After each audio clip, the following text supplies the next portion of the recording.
اس video کو like کیجئے، اپنے دوستوں کے ساتھ شیئر کیجئے، اور اگر ابھی تک آپ نے ہمارے چینل کو سبسکرائب نہیں کیا تو اسے سبسکرائب کر لیجئے اور ساتھ ہی موجود بیل آئیکن کو دبا لیجئے تاکہ آپ کو تمام نئی سٹوریز ملتی رہیں۔ بسم اللہ الرحمن الرحیم۔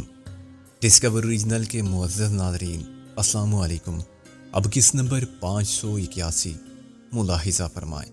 باپ اپنے بیٹے کو سینے سے لگا لیتا اور وہ کبھی جدا نہ ہوتے۔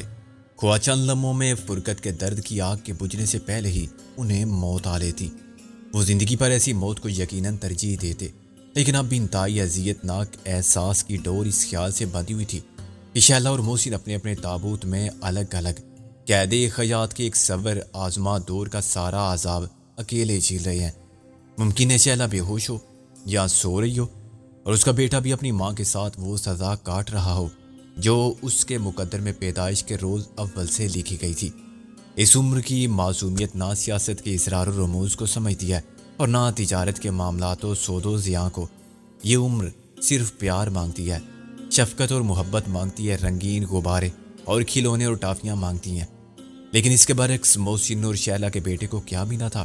وہ دکھ جو اس کی ماں نے جھیلا تھا، وہ صدمات جو اس کی ماں نے ایک عورت کی حیثیت سے برداشت کیے تھے، وہ ظلم جو اس عورت پر محسن کی بیوی کہلانے کے جرم میں وارد ہوئے، ان سب میں وہ بچہ شریک رہا۔ وہ نہیں جانتا تھا کہ قدرت کی طرف سے اسے زندگی کی کتنی مہلت عطا ہوئی ہے، اور وہ بھی دوسرے سے بہت خوش نصیب بچوں کی طرح عمر کے مرحلے طے کرتا ہوا صحافی یا وکیل، پروفیسر یا سائنسداں، ڈاکٹر یا انجینئر بنے گا، یا آغاز سفری میں زندگی کا کوئی حادثہ اسے وجود سے پھر عدم کی جانب بھیج دے گا۔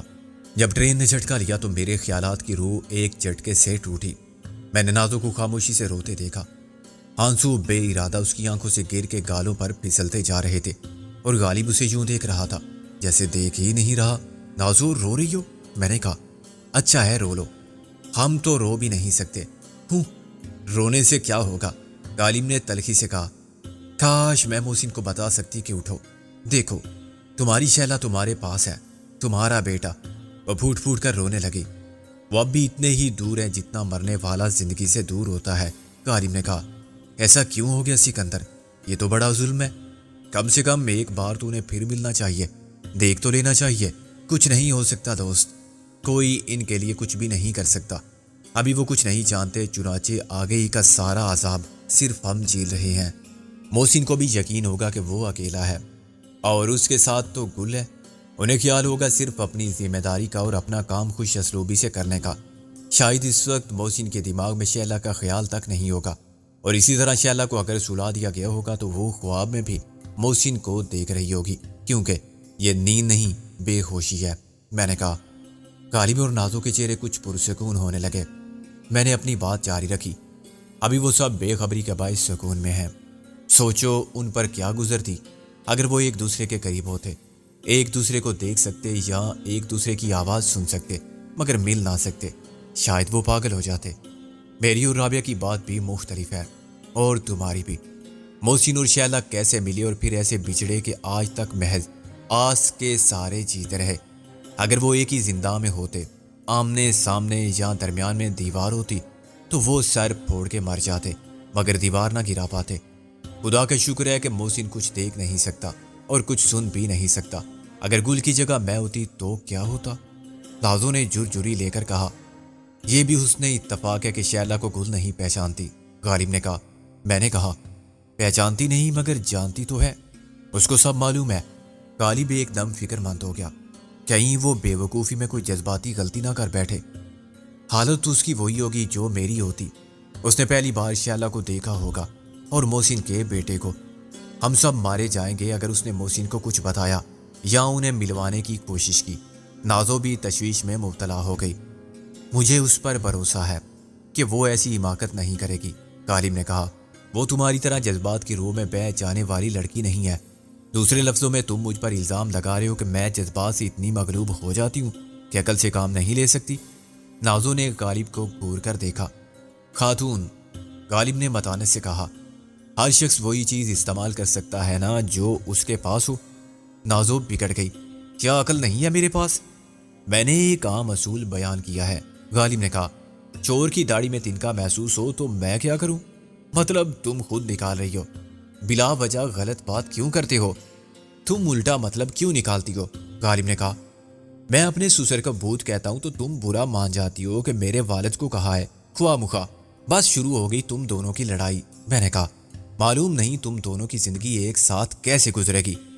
نازو نے ایک دم پینترا بدل دیا۔ آپ فکر میں دبلے مت ہوں، جیسی بھی گزرے گی آپ سے اچھی ہی گزرے گی۔ غالب کا چہرہ کھل اٹھا۔ اور کیا بھلا وہ بھی کوئی زندگی ہوتی ہے کہ ایک مشرق کی دیوار کو گھور رہا ہے اور دوسرا چھت کو دیکھ رہا ہے؟ معلوم ہوتا ہے گونگے بہرے بیٹھے ہیں۔ نازو نے کہا جہاں دو برتن ہوں گے آواز تو ہوگی، بس جو برتن خالی ہوگا وہ زیادہ بولے گا۔ غالب نے پھر نازو کو چھیڑ دیا۔ خدا کے لیے میں نے ہاتھ جوڑ کر کہا ابھی تم رو رہی تھی محترمہ، اور محترم آپ بھی تشویش میں مرے جا رہے تھے، ایک دم سب کچھ بھول گئے۔ مجھے تو تم دونوں ہی خالی برتن لگتے ہو۔ غالب نے کچھ شرمندہ ہو کے سر کھڑکی سے نکالا اور بولا ابھی تو ممبئی ہی چل رہا ہے۔ نازو نے کہا ممبئی نہیں چل رہا ہے، گاڑی چل رہی ہے۔ میں نے اسے گھور کر دیکھا، اس سے زیادہ تمہاری زبان چل رہی ہے۔ چلو اندر چل کے مجھے ان دونوں سے ملواؤ جو اب ہم ہیں، یعنی ہمیں ہم سے ملوا دو۔ غالب نے کہا 40 فٹ لمبا فولادی کنٹینر اندر سے 10 فٹ چوڑا اور 10 فٹ اونچا تھا، جس حصے کو الگ کر کے گھوڑوں کی دیکھ بھال کرنے والوں کے قیام کی جگہ بنا دی گئی تھی وہ لمبائی اور چوڑائی میں 10 فٹ تھا، باقی 30 فٹ کی جگہ گھوڑوں کے لیے تھی۔ لمبائی کے رخ 3 فٹ چوڑی راہداری تھی جس کے ایک جانب تو فولادی دیوار تھی، دوسری طرف 6 کیبن بنا دیے گئے تھے۔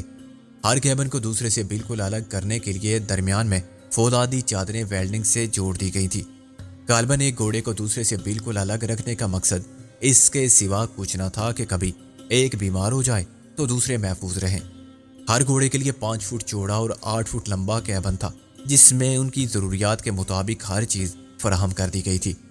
نازو نے بیچ کا دروازہ کھولا اور پتلے سے کوریڈور میں چلنے لگی۔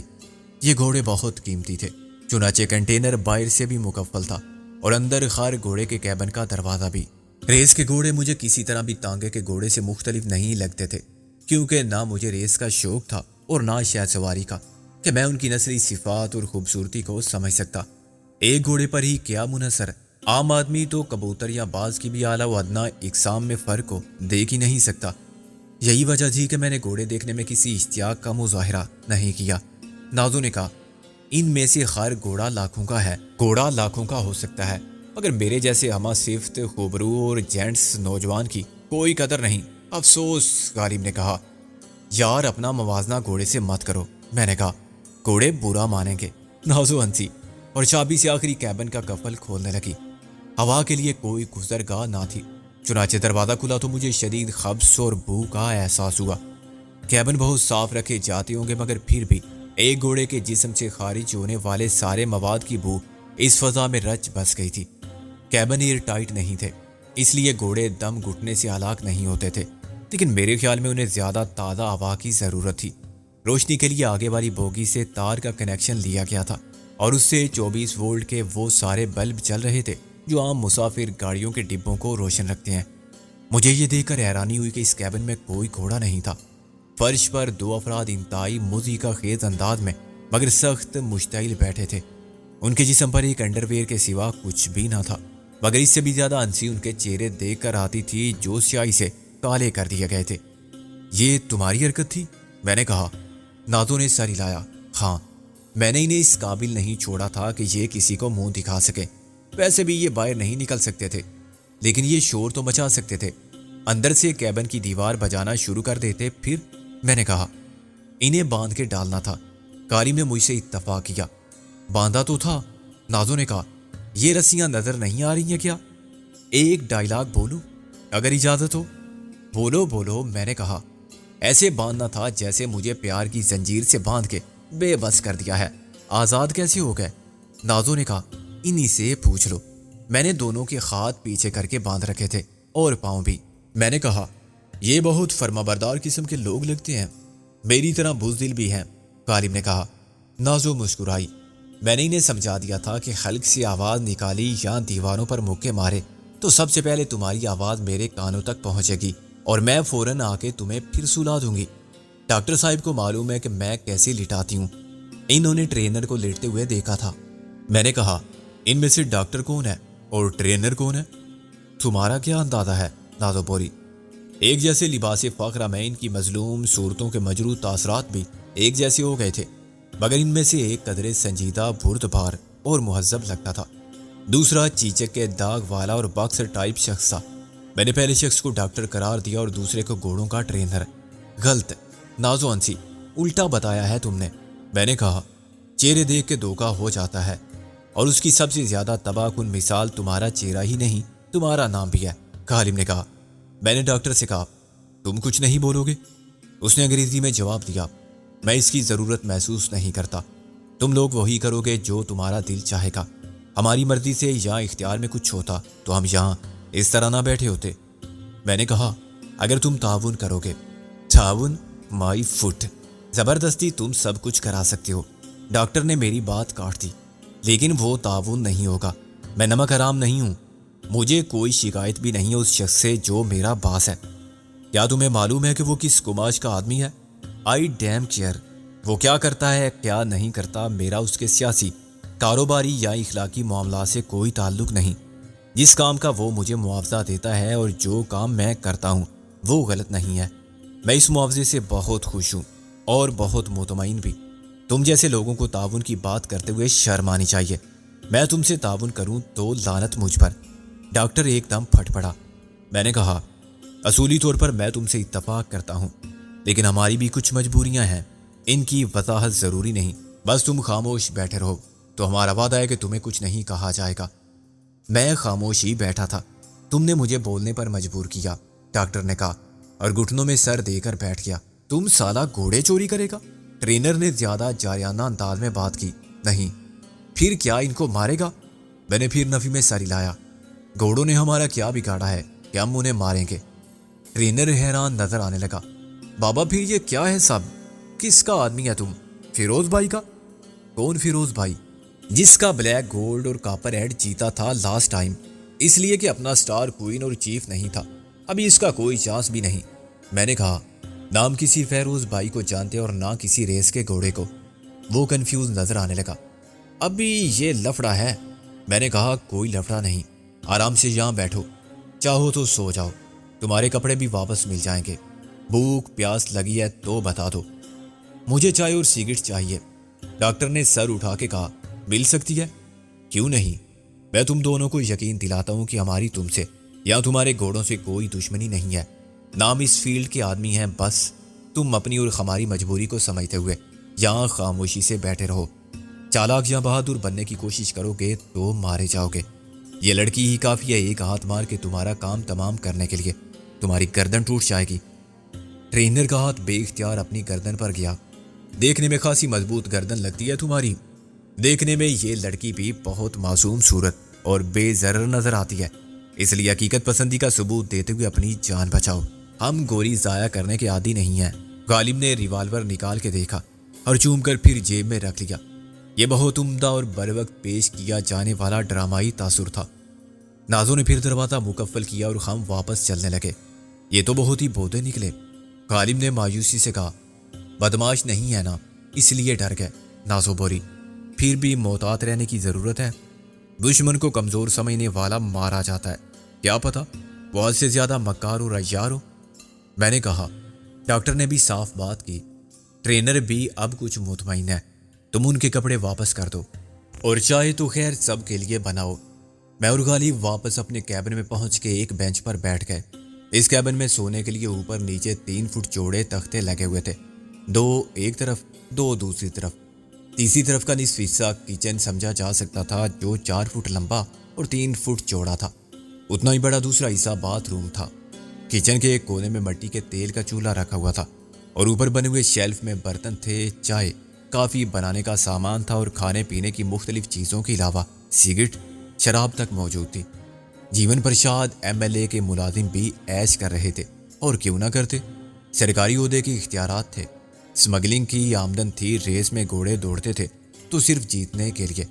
ناجائز آمدنی کے سارے در کھلے ہوئے تھے اور مال حرام میں سے سب کو ان کی توقع سے بڑھ کر مل رہا تھا۔ ٹرین اب کافی تیز رفتاری سے چل رہی تھی، لیکن ہنوز ممبئی کے مضافات کا سلسلہ جاری تھا۔ یہ گوڈز ایکسپریس معلوم ہوتی تھی کیونکہ تھانہ اور کلیان کے اسٹیشنوں سے روکے بغیر گزر گئی تھی۔ غالب نے جیب سے ایک نقشہ نکالا۔ یہ کہاں سے آیا؟ یہیں سے ملا ہے، غالب نے کہا۔ ابھی کلوس بانی شاہ پور اور دیو لالی تک ممبئی ہے۔ دیو لالی اور ناسک کے درمیان ہم اپنا کام کر سکتے ہیں۔ میں نے نقشے پر غور کر کے کہا، کیا محسن کو ہمارا ایکشن پلان معلوم ہے؟ نہیں، اسے تو بس گارڈ کو کنٹرول کرنا تھا۔ کہاں پہنچ گئے؟ کتنی دیر بعد؟ غالب نے کہا۔ میں نے گل کو سمجھا دیا تھا کہ جلدی نہ کرے۔ 50 کلومیٹر کے بعد۔ اسے کیسے اندازہ ہوگا کہ ٹرین 50 کلومیٹر دور آ چکی ہے؟ یار اب وہ اتنی بے وقوف بھی نہیں۔ میں نے کہا 2 اسٹیشن گزرے ہیں، اس نے دیکھ لیا ہوگا کہ ہم کتنی دور ہیں اس مقام سے جہاں سے چلے تھے۔ 50 کلومیٹر کا فاصلہ طے ہوگا 2 گھنٹے میں۔ غالب نے گھڑی دیکھی، اس وقت تک سورج نکل آئے گا۔ ہاں، تقریباً 7:30 بجے ہوں گے۔ پہل کون کرے گا؟ ظاہر ہے گل ہی پہل کرے گی۔ وہ موقع محل دے کے ریوالور نکال لے گی اور محسن کو سگنل دے گی کہ تابوت سے نکل آؤ۔ گولی کے سامنے کوئی نہیں ٹھہرتا۔ گارڈ نے بہادر بننے کی کوشش کی تو گل اسے مار دے گی۔ رہائش یا تکلف کی گنجائش ہی نہیں۔ اس کی لاش ویسے ہی نیچے گر جائے گی، ورنہ وہ اٹھا کے پھینک دیں گے، پھر گاڑی روک لیں گے بریک لگا کے۔ اس وقت تک ہم کچھ نہیں کریں گے۔ گاڑی رک جائے گی تو ڈرائیور خود اتر آئے گا، اور بھی جتنے لوگ ساتھ ہیں سب بھی اتریں گے کہ بلا وجہ ٹرین جنگل میں کیوں کھڑی ہو گئی ہے، پھر ہم ان سے نمٹ لیں گے۔ میں نے کہا چلو باہر نکل کے تازہ ہوا میں بیٹھتے ہیں۔ غالب نے سر ہلایا اور اٹھ کھڑا ہوا۔ ہمارے اور محسن کے درمیان کوئی رابطہ نہیں، یہ غلط ہے۔ رابطہ ہو بھی کیسے سکتا؟ ہمارے پاس 2 عدد وائرلیس سیٹ ہیں، مگر گل انہیں چھپا کے ساتھ نہیں رکھ سکتی۔ ایک وائرلیس تابوت کے اندر رکھا جا سکتا تھا۔ محسن باہر نکلتے ہی ہم سے بات کر سکتا تھا، ہمیں بتا دیتا کہ اس نے گارڈ پر قابو پا لیا ہے۔ غالب نے کہا ہم اسے ہدایات دے سکتے تھے۔ ہاں، یہ پلاننگ کی غلطی ہے، میں نے تسلیم کیا۔ ابھی تو مجھے ایک اور خیال پریشان کر رہا ہے۔ وہ کیا؟ میں نے کھلی بوگی کے فرش پر بیٹھ کر کہا، کہیں ایسا نہ ہو کہ محسن پروگرام کے مطابق تابوت سے نکلے تو شیلا کو دیکھ کر سب بھول جائے اور ہوش کھو بیٹھے۔ میں نے کہا اگر اس دوسرے تابوت میں واقعی شیلا ہوگی تو ظاہر ہے اس امکان کو نظر انداز نہیں کیا جا سکتا۔ اچھی بات یہ ہے کہ محسن اکیلا نہیں ہے، پاسبان عقل کی طرح گل اس کے ساتھ ہے۔ نازو نے چائے لا کر دی تو ہم خاموشی سے پینے لگے۔ رات کے آخری پہر میں دور دور تک اندھیرے کے سوا کچھ نہ تھا۔ ممبئی شہر کی روشنیاں بھی افق کے پیچھے رہ گئی تھیں۔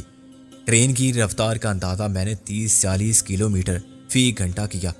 کھلی بوگی بہت لمبی تھی، چنانچہ 40 فٹ کا کینٹینر رکھنے کے باوجود اس پر کافی جگہ بچ گئی تھی، جو کسی پختہ آنگن کی طرح تھی۔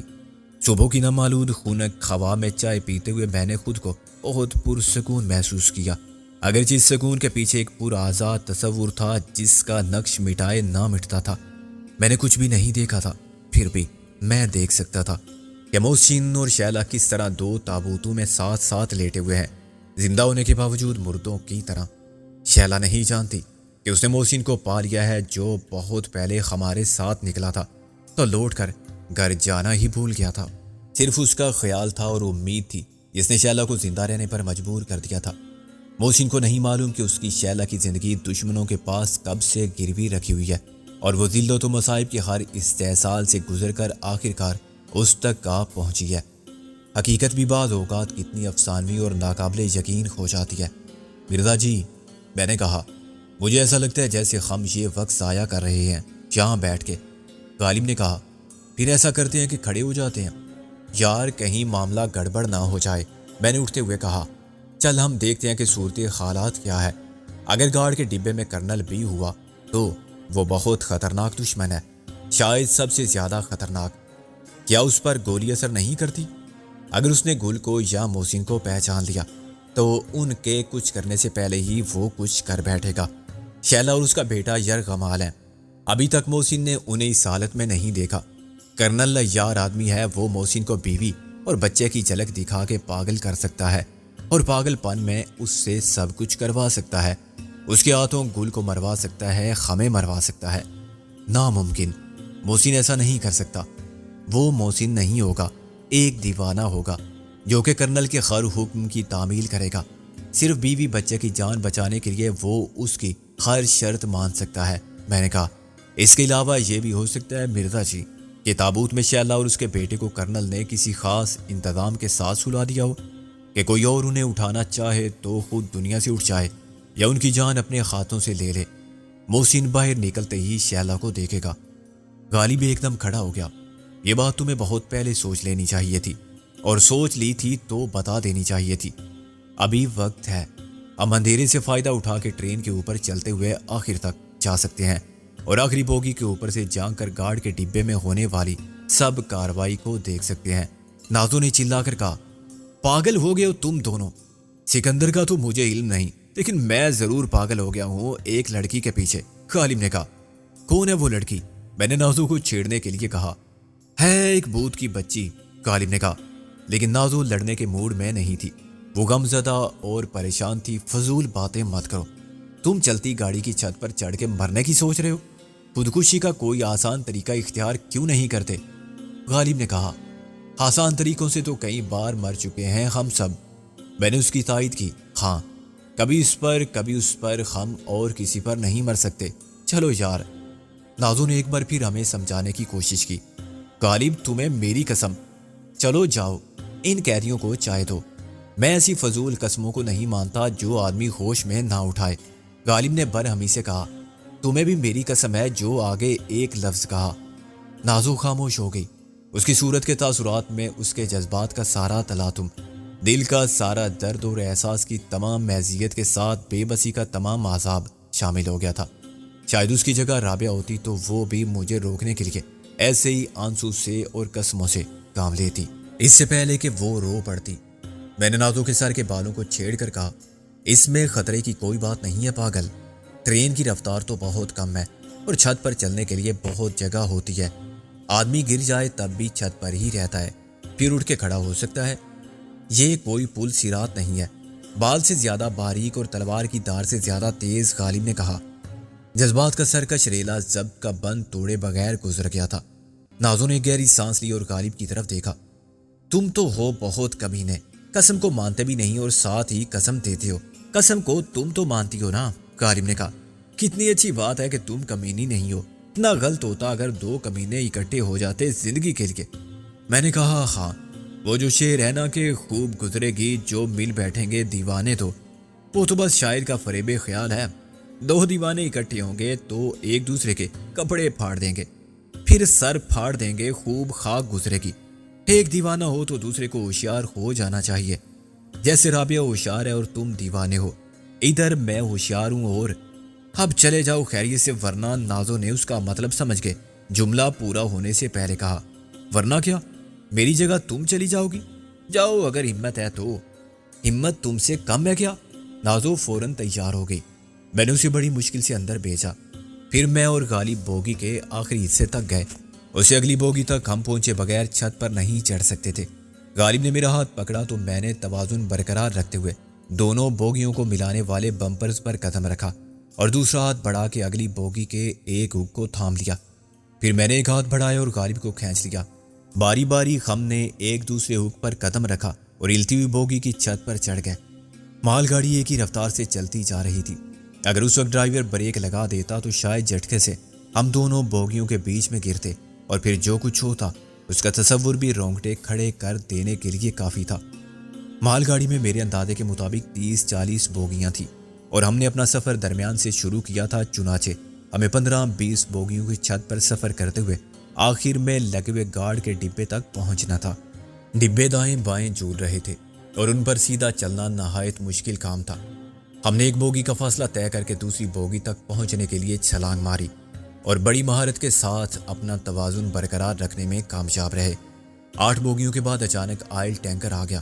یہ ایک گول بوگی تھی اور اس کی چھت پر تیل ہی تیل تھا۔